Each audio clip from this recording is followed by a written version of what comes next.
So I am the daughter and the granddaughter of nurses, and earlier today I saw a picture going around online. You may have seen it too. It was of nurses, I think they were in New York, who were reusing masks and wearing garbage bags in place of new masks and gowns to keep them safe in this time of crisis because they don't have the PPEs or personal protective equipment that they need right now. And the second I saw that picture, I was reminded of a photo that we have of my grandmother's unit from World War II, where she served as the chief nurse of an evacuation hospital. It is of an emergency room, or rather an operating room that they set up in the field.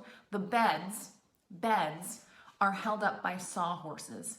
But I can't tell if my grandmother's in that picture because everyone in it is wearing a gown and a mask. They have the personal protective equipment that they need to stay safe way back then in World War II. And yet here we are asking our nurses, doctors, and other healthcare professionals to go to work every day in service of our own health, and we aren't doing what we need to keep us safe. I've been talking to healthcare professionals around the district, retired nurse from Attleboro, a hospital social worker in Foxborough. They are horrified about what their current and former colleagues are being asked to endure right now. I, quite frankly, share their outrage. Nurses have been asking for help for the past 2 weeks or more. And I wrote down what they need because their list of needs is so long I couldn't remember all of it.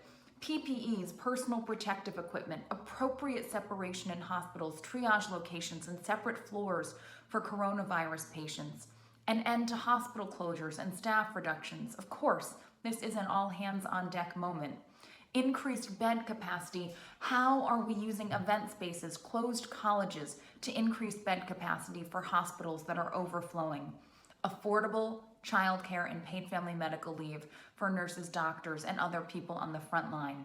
Bolstered cleaning capacity in hospitals, that's a no-brainer. And of course, for all of us to practice social distancing. It is the single biggest thing we can do to make their jobs easier, not to mention keep ourselves safe. I am so proud of the work my mother and my grandmother did as nurses.